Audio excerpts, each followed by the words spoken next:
नई सृष्टि के इस कार्यक्रम में प्रभु यीशु मसीह के मधुर नाम में अपने सभी दर्शकों का स्पिरिचुअल रिवाइवल के इस पार्ट 3 में हम स्वागत करते हैं। आज जबकि सारा संसार इस आई हुई महामारी या पैंडेमिक के समय में अपनी सारी आशा को खोता हुआ दिख रहा है, ऐसी परिस्थितियों में केवल परमेश्वर के ही पास मनुष्य जाति के लिए उपाय है, क्योंकि बाइबल कहती है कि परमेश्वर ने अपने आप को मैनिफेस्ट किया अपने नामों के द्वारा, और उसमें एक नाम है यहोवा जिरे, यानी कि वो हमारा प्रोवाइडर है।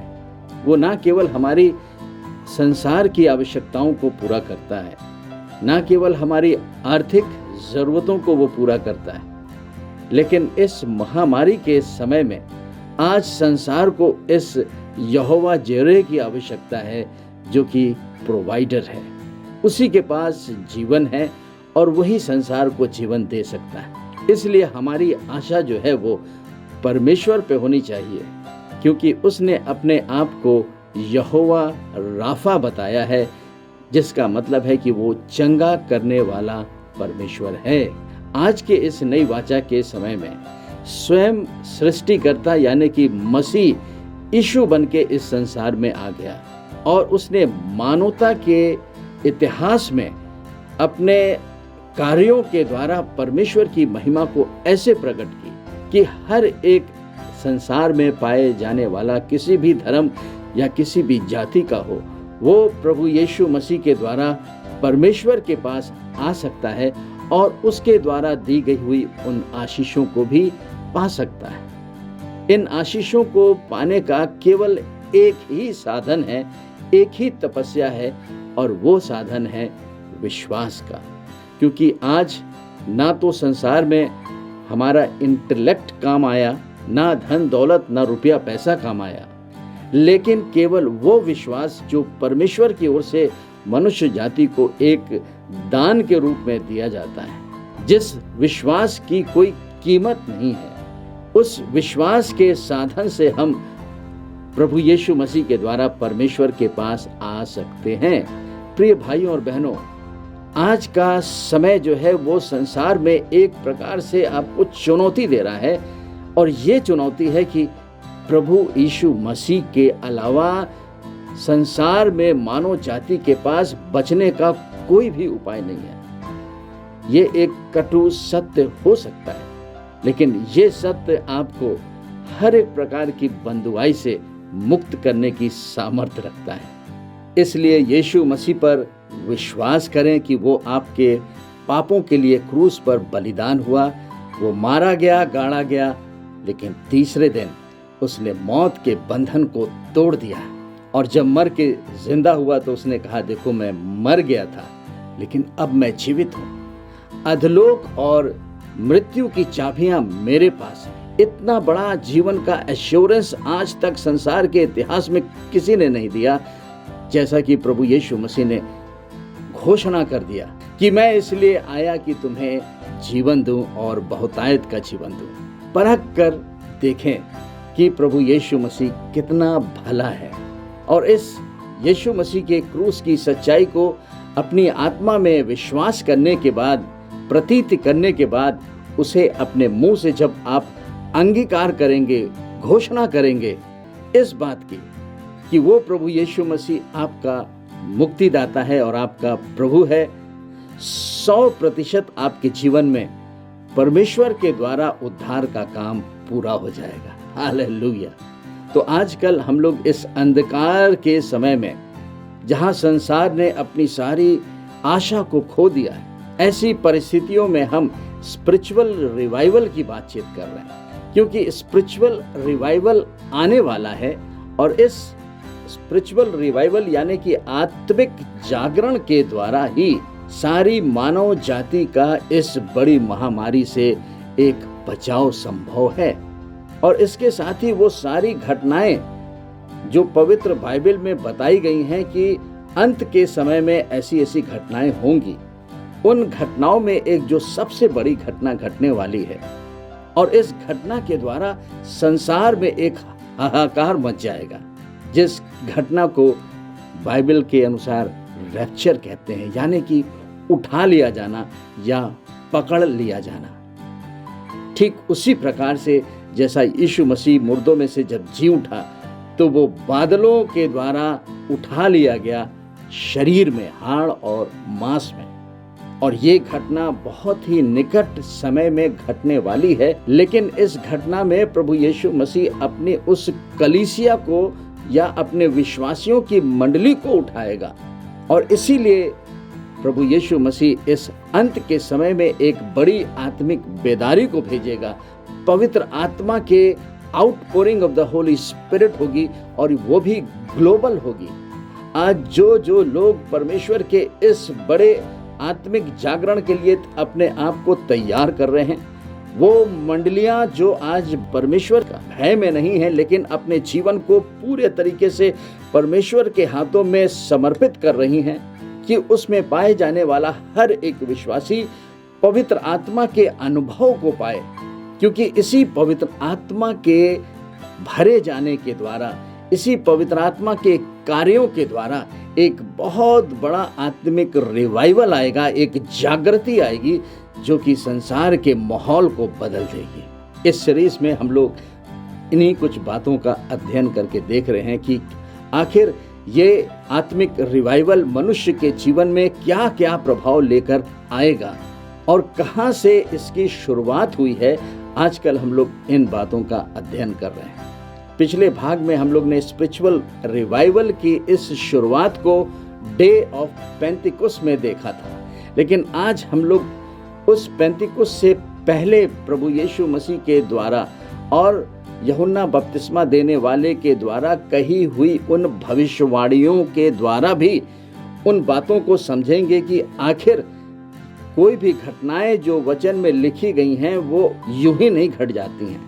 इन सारी घटनाओं के पीछे परमेश्वर का वचन होता है, वचन आधारित सारी घटनाएं होती हैं। इस वचन के बारे में हम लोग फिर कभी बात करेंगे कि कैसे परमेश्वर ने वचन के द्वारा सब कुछ रचा, किस प्रकार से परमेश्वर ने अपनी समानता, अपने स्वरूप में मनुष्य की रचना की कि वो भी मनुष्य परमेश्वर के दिए गए इस वचन के अनुसार अपने जीवन को ऑपरेट कर सके, और इसी ऑपरेशन को कहते हैं विश्वास। इससे पहले कि हम लोग अर्ली चर्चेस में आए हुए उस रिवाइवल के इतिहास को जाने और ये जाने कि अर्ली चर्चेस के बाद भी ये रिवाइवल आज के समय तक कंटिन्यू हो रहा है। क्योंकि कुछ लोगों का ऐसा मत है कि जो आत्मिक रिवाइवल डे ऑफ पेंटिकोस्ट के दिन आया वो केवल अर्ली चर्चेस तक ही लिमिटेड था, और जब अर्ली चर्चेस के एपोस्टल्स और प्रॉफिट्स इस संसार से चले गए तो उसके बाद संसार से पवित्र आत्मा के जागरण का काम समाप्त हो गया। और ये कतई संभव नहीं है, क्योंकि लोग तो चले गए अर्ली चर्चेस के, लेकिन पवित्र आत्मा जिसने कि इस युग की शुरुआत की, वो पवित्र आत्मा आज भी काम कर रहा है। आज भी लोग पवित्र आत्मा से भरे जा रहे हैं और वो भी ज्यादा मात्रा में पवित्र आत्मा का अभिषेक लोगों के ऊपर आ रहा है। और इतना ही नहीं, ये अभिषेक अंत के समय में और भी बढ़ता जाएगा। एक तरफ जहां संसार और संसार में शैतान का काम बढ़ेगा, दूसरे तरफ परमेश्वर और परमेश्वर के राज्य का काम उसकी आत्मा के द्वारा और भी बढ़ता जाएगा। और इसी युग में हम लोग अब रहते हैं। आज इस अंत के समय में पवित्र आत्मा के द्वारा एक एंड टाइम रिवाइवल की एक्सपेक्टेंसी हर एक विश्वासी को होनी चाहिए, क्योंकि प्रभु यीशु मसीह अपनी एक ग्लोरियस बॉडी को एस्टेब्लिश करने जा रहा है और इसके ऊपर अधोलोक के फाटक प्रबल नहीं हो सकते। ये प्रभु यीशु मसीह का वायदा है। कौन है प्रभु यीशु मसीह की मंडली? We are the part of his body. Every believer has to be filled with the Holy Spirit, walk in love and spirit and faith. और इन एलिमेंट्स के द्वारा परमेश्वर अपनी मंडली को ग्लोरियस बॉडी में डेवलप कर रहा है, जिस बॉडी को वो बहुत ही शीघ्र रैप्चर में लेने आने वाला है। तो जिन 3 भविष्यवाणियों के बारे में आज हम लोग संक्षिप्त में बात करेंगे, उसमें जो पहली भविष्यवाणी है वो यूहन्ना बपतिस्मा देने वाले ने प्रभु यीशु मसीह के बारे में बताया, और दूसरी प्रतिज्ञा में स्वयं प्रभु यीशु मसीह ने उस कंफर्टर या सहायक के बारे में भविष्यवाणी अपने चेलों के साथ की। और इसी के साथ जो तीसरी भविष्यवाणी थी वो प्रभु यीशु मसीह के द्वारा पवित्र आत्मा के बपतिस्मे से जुड़ी हुई थी। इन भविष्यवाणियों का समझना आज मंडली के लिए बहुत ज़रूरी है, क्योंकि इन्हीं भविष्यवाणियों के आधार पर प्रभु यीशु मसीह ने अपने अर्ली चर्चेज में पवित्र आत्मा के कामों को प्रकट किया। लेकिन इतना ही नहीं, उन फाउंडेशनल मिनिस्टर्स के बाद आज भी पवित्र आत्मा अपने उसी कैरेक्टरिस्टिक्स में विश्वासियों के जीवन में जो मसीह के मंडली में पाए जाते हैं वो आज भी कर रहा है, और इससे भी बड़े बड़े वो काम करेगा। यीशु मसीह का ये वायदा है, यीशु मसीह की ये प्रतिज्ञा है। उसने कहा कि तुम मुझसे बड़े बड़े काम करोगे। इस स्पिरिचुअल रिवाइवल की जो पहली भविष्यवाणी थी वो तो यूहन्ना बपतिस्मा देने वाले ने किया। इसे हम लोग मत्ती रचित सुसमाचार उसके 3 अध्याय के 11 पद में पढ़ के देखेंगे, जहां कुछ इस प्रकार लिखा हुआ है, मैं तो पानी से तुम्हें मन फिराव का बपतिस्मा देता हूं, परंतु जो मेरे बाद आने वाला है वो मुझसे शक्तिशाली है, मैं उसकी जूती उठाने योग्य नहीं। वह तुम्हें पवित्र आत्मा और आग से बपतिस्मा देगा। ये यूहन्ना बपतिस्मा देने वाले ने पवित्र आत्मा के उस बपतिस्मे के बारे में बताया जो प्रभु यीशु मसीह के द्वारा पहली मंडली में पाए जाने वाले प्रेरितों के जीवन में, प्रेरितों के काम उसके पहले अध्याय 8 के अनुसार पूरा हुआ। इंग्लिश के एम्पलीफाइड वर्जन में लिखा हुआ है, as for me I baptise you with water because of your repentance, that is because you are willing to change your inner self, your old way of thinking, regret your sins and live a changed life. Here John the Baptist is talking about the baptism of repentance, जहाँ पे सब कुछ मनुष्य जाति के ऊपर निर्भरता कि वो अपने मन को बदले। लेकिन प्रभु यीशु मसीह हमारी आत्मा को बदलता है, आत्मा को नया बनाता है। और इसीलिए यूहन्ना बपतिस्मा देने वाले कहते हैं, but he the Messiah who is coming after me, mightier, more powerful, more noble than I, whose sandal I am not worthy to remove, even as his slave. He will baptize you who truly repent with the Holy Spirit, and you who remain unrepented with fire and judgment. जो मन को नहीं फिराएंगे, यीशु मसीह पर विश्वास नहीं करेंगे, they'll have to face the judgment with fire।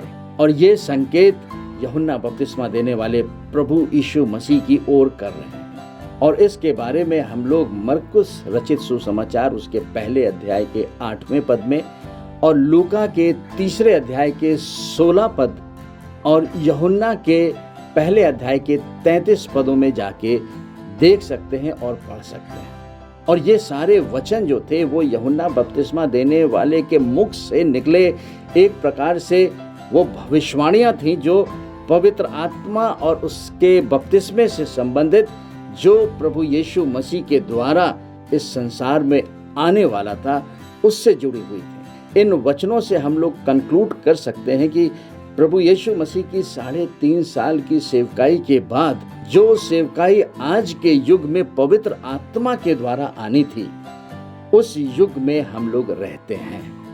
अब जो दूसरी भविष्यवाणी या दूसरी जो प्रोफेसी है वो स्वयं प्रभु यीशु मसीह ने पवित्र आत्मा के बारे में बताया कि जब पवित्र आत्मा आएगा तो वो मंडली में पाए जाने वाले विश्वासियों के लिए एक कंफर्टर या एक सहायक के रूप में काम करेगा। और इसे हम लोग यूहन्ना उसके 14 अध्याय के 16 पद में जाके पढ़ेंगे और देखेंगे। पद 16 में इस प्रकार लिखा हुआ है, यीशु मसीह कह रहे हैं, मैं पिता से विनती करूंगा और वह तुम्हें एक और सहायक देगा कि वह सर्वदा तुम्हारे साथ रहे। 17 पद में एक और भेद की बात प्रभु यीशु मसीह बताना चाह रहे हैं कि आखिर वो सहायक कहाँ रहेगा, उसका ड्वेलिंग प्लेस कहाँ होगा। क्या वो यरूशलेम के उस मंदिर में मोस्ट होली प्लेस में रहेगा, जहाँ का पर्दा उस समय फट गया जब प्रभु यीशु मसीह ने क्रूस पे अपनी जान दी। यीशु मसीह यहाँ पे 17 पद में कहते हैं, अर्थात सत्य का आत्मा जिसे संसार ग्रहण नहीं कर सकता, क्योंकि वह ना उसे देखता है और ना उसे जानता है। तुम उसे जानते हो क्योंकि वह तुम्हारे साथ रहता है और वह तुम में होगा। यीशु मसीह की जो भविष्यवाणी पवित्र आत्मा के विषय में है वो ये है कि मेरे जाने के बाद उद्धार के काम को जब मैं पूरा करके चला जाऊंगा तो पिता से विनती करूंगा, वो पवित्र आत्मा एक सहायक, एक कंफर्टर के रूप में मैं भेजूंगा और वो तुम्हारे आस पास अगल बगल ही नहीं लेकिन वो तुम्हारी आत्मा में रहेगा, क्योंकि वही पवित्र आत्मा है जो कि मनुष्य को नया जन्म देता है। उसी के द्वारा हम नए जन्म को पाते हैं जब हम प्रभु यीशु मसीह पर विश्वास करते हैं। और आत्मा जब हमारी आत्मा को जन्म देता है तो वो हमारी आत्मा में हमेशा रहता है। राजा दाऊद की तरह आज हमारी परिस्थितियां नहीं हैं कि जैसा दाऊद कहता है कि अपनी आत्मा को मुझसे अलग ना कर। वो ओल्ड डिस्पेंसेशन के समय में रहते थे, लेकिन आज हम लोग प्रभु यीशु मसीह के लहू के द्वारा ना केवल हमारे पाप धुले हैं लेकिन हमारी आत्मा नई बना दी गई है, और वो भी आत्मा, पवित्र आत्मा के दिए गए जन्म के अनुसार, जिसे हम लोग नया जन्म कहते हैं। अब इसके 16 पद को हम लोग विशेष करके पढ़ के देखेंगे कि आखिर ये जो पवित्र आत्मा के बारे में प्रभु यीशु मसीह भविष्यवाणी कर रहा है, ये कंफर्टर हमारी आत्मा के साथ में आकर किस प्रकार से हमारी सहायता करेगा। ग्रीक में इनके साथ अलग अलग नाम दिए गए हैं। इसे हम लोग एम्प्लीफाइड वर्जन में पढ़ेंगे, जहां इस प्रकार लिखा हुआ है, and I will ask the father and he will give you another helper. Hindi में लिखा था सहायक, इंग्लिश में अक्सर हम लोग कंफर्टर के बारे में पढ़ते हैं, लेकिन ये हेल्पर है क्या, इसके बारे में लिखा हुआ है, helper is the comforter, he is an advocate, he is an intercessor, he is counsellor, he is strengthener and he is stand by. कितना सुंदर काम इस चर्च के डिस्पेंसेशन में, अनुग्रह के युग में पवित्र आत्मा प्रभु यीशु मसीह की महिमा को प्रकट करने के लिए विश्वासियों के जीवन में करना चाहता है और कर रहा है। वो जो पवित्र आत्मा के लिए अपने माइंड को पूरे तरीके से ओपन रखे हैं। आगे भी प्रभु यीशु मसीह ने इस पवित्र आत्मा के एक सहायक के रूप में आने की भविष्यवाणी की थी, जिसे हम लोग यूहन्ना के 15 के 26 और उसी यूहन्ना के 16 अध्याय के 7वें पद में जाके देख सकते हैं। ये सारे रेफरेंसेस और बहुत से ऐसे प्रभु के वचन हैं जो इस बात की भविष्यवाणी कर रहे थे कि प्रभु यीशु मसीह उद्धार के काम को पूरा करने के बाद मंडली और मंडली की स्थापना के लिए अपना सहायक भेजेगा, जिस सहायक का नाम है सत्य का आत्मा, द स्पिरिट ऑफ ट्रुथ। और वही हमारा और आपका हेल्पर है, हमारा आपका कंफर्टर है, हमारा स्ट्रेंथनर है, इस पृथ्वी पर हमारा एडवोकेट है, स्वर्ग में स्वयं प्रभु यीशु मसीह हमारा एडवोकेट जनरल है। वो पवित्र आत्मा इस पृथ्वी पे हमें ताकत देता है, हमारा इंटरसेसर है, हमारा हेल्पर है, हमें कंफर्ट करता है और हमारी काउंसलिंग करता है। आज मंडली में पाए जाने वाले बहुत से विश्वासी लोग काउंसलिंग सेंटर्स में भागते हैं। सबसे बड़ा काउंसलर होली स्पिरिट है, जो हमारी और आपकी आत्मा में आकर के ड्वेल करता है और हमसे और आपसे बातचीत करना चाहता है और अपनी बेस्ट काउंसलिंग वो हमें देना चाहता है। And he is capable of giving right counselling because he knows what is in the mind of God and he can reveal God's mind to our own spirit and our mind, and his name is the Holy Spirit. अब अंत में हम लोग प्रभु यीशु मसीह के उस प्रतिज्ञा के बारे में बात करेंगे, उस प्रॉमिस के बारे में बातचीत करेंगे जो प्रभु यीशु मसीह ने बपतिस्मे यानी कि पवित्र आत्मा के बपतिस्मे से संबंधित दिया था।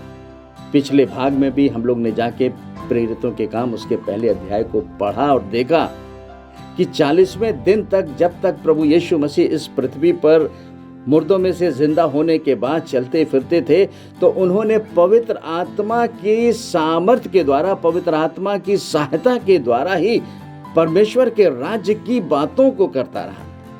जबकि चेले तो ये सोच रहे थे कि शायद प्रभु यीशु मसीह अब पृथ्वी पर अपने पॉलिटिकल किंगडम को स्टैब्लिश करेगा।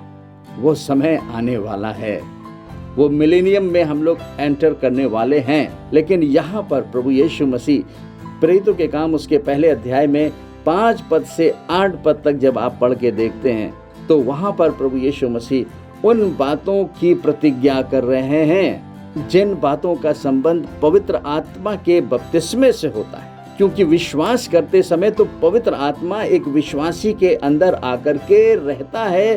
There is a indwelling presence of the Holy Spirit in every believers spirit.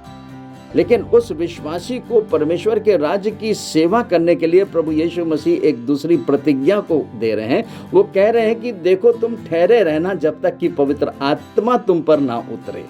और ये प्रतिज्ञा प्रभु यीशु मसीह ने अपने पहले सदी में पाए जाने वाले प्रेरितों और चेलों से कही। और जब ये दिन पूरा हुआ, यानी कि पेंतिकुस्त के दिन, जब पवित्र आत्मा उनके ऊपर उतरा, तो लिखा है कि वे सब पवित्र आत्मा से भर गए। They all were filled with the Holy Spirit। एक विश्वासी की आत्मा में पवित्र आत्मा की इनड्वेलिंग प्रेजेंस जरूरी है, क्योंकि वो उसके उद्धार के लिए एक गारंटी के रूप में दी गई है। वो इसलिए दी गई है कि विश्वासी अपने जीवन में प्रेम के फल से लदे। लेकिन इस अंधकार में, संसार में सेवा करने के लिए प्रभु यीशु मसीह कहता है कि मैं तुम्हें पवित्र आत्मा दूंगा। जब पवित्र आत्मा तुम्हें मिलेगा तब तुम सामर्थ पाओगे और तब तुम मेरे जी उठने के गवाह होगे। और इस प्रकार से प्रेरितों के काम उसके 2 अध्याय के 4 पद में ये प्रतिज्ञा प्रभु यीशु मसीह की पूरी हो गई। और इस पवित्र आत्मा के भरे जाने का एक ही साइन था कि वो सब अन्य भाषा बोलने लगे।